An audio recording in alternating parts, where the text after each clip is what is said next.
I think a lot of what allows me to sort of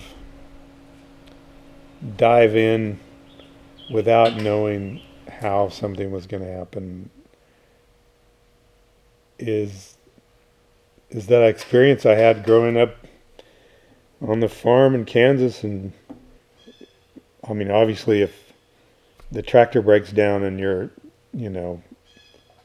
5 miles from the house, it behooves you to,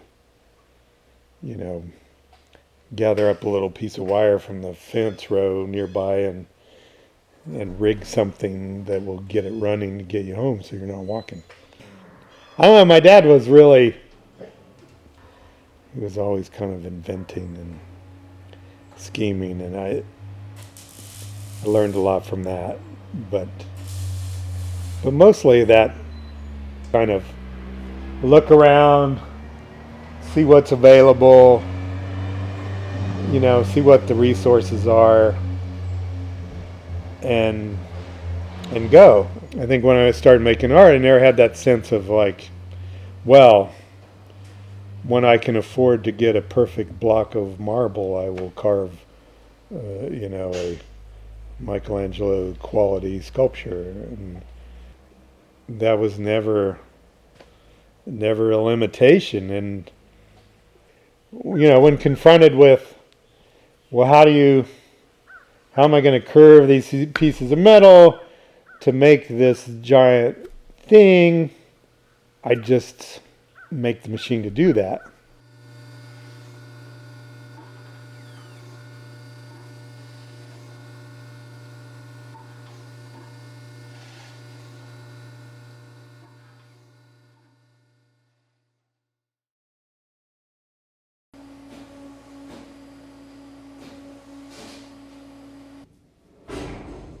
I teach occasionally at craft schools. The Haystack School in Maine has these giant boulders sitting on the property, and I learned that they're erratics. There's the technical name, the glacial erratic. And I just got really enthralled with this idea that these boulders that can weigh hundreds of tons could be transported by a glacier over thousands of years, and then one day as the glacier melts out from under it, it drops onto this site that's completely foreign to its original origin. Could be apparently hundreds of miles from where it started. And yet, this happened tens of thousands of years ago, so the erratic is somewhat part of that landscape and at the same time completely virgin to it. Thinking about that as a metaphor and just, it just has always really captured me. And I guess I made my first erratic while teaching there some 15 years ago or so.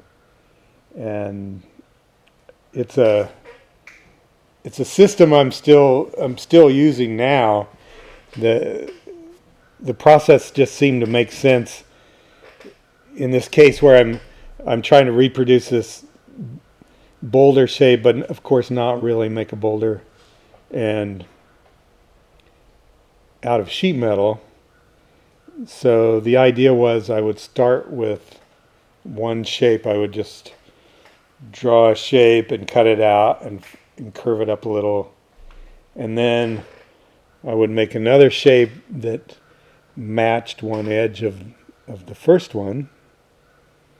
And then a third piece that matched those two edges. And so on and on. And what I loved about that process was that it would grow organically, where my involvement was complete in the beginning, that I conceived of that first shape. But as I got further and further into it, my my involvement would back out, and by the end, essentially the piece is determining itself. And it just seemed like a fitting way to sort of honor this thing that has evolved kind of on its own. You know, it must have fallen off of a mountain at some point, but then it went on this journey, and it's being affected by everything around it, and time, and so, yeah, I just wanted to kind of mimic that. But so it's a theme that I just kind of keep coming back to. That said, for a long time I only made them this big, and more recently I've made some bigger-ish ones, but the one that we're tackling for Turchin is really on par with the scale of those original erratics that I was first introduced to. That's, you know, it's the size of a bus, you know, essentially.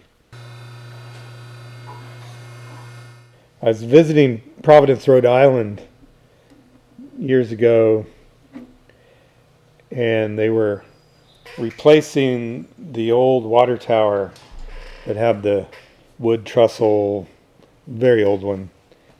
I stopped to the side of the road and watched these guys and realized there were two men working this job at that time.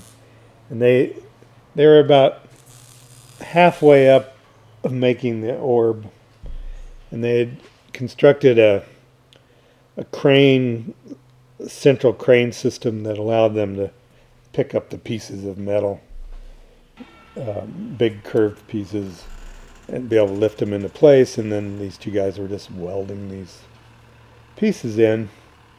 And I sat and watched them for a while, and I kind of had this epiphany that if you reduced it to units, you could build as big as you wanted as long as you had enough units. And you could determine that unit by what you could manage. And it seems kind of silly to say it, but it was like the whole world blew open for me at that time, because I was like, I can be unlimited by that factor.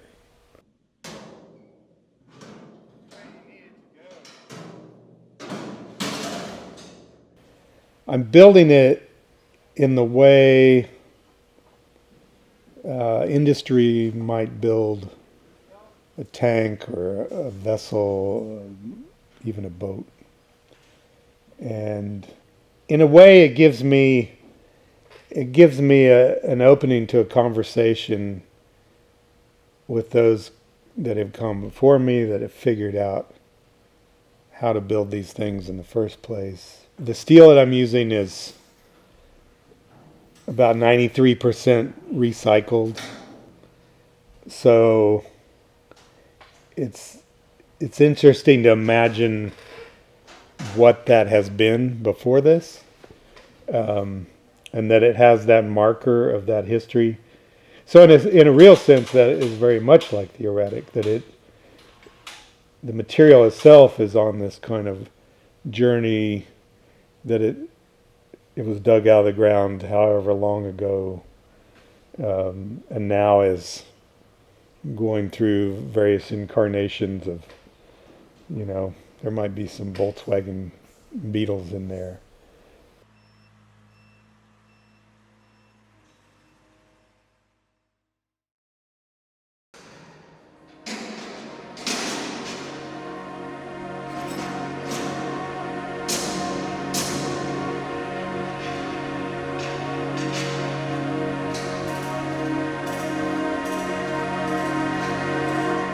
We're talking about a collection of curved surfaces, and on any of those sides, it will seek out that point of balance. So, as large as this is, there is a single point that it wants to rest on, And that's just some really good stuff. Because it can look, because it's of an asymmetrical shape, it can look as if it wants to list one way or the other, but in reality it just wants to be right there. And I'm so seduced by that, and I'm very anxious or excited to see one, even where that spot is for this, because I kind of know, but I don't know exactly.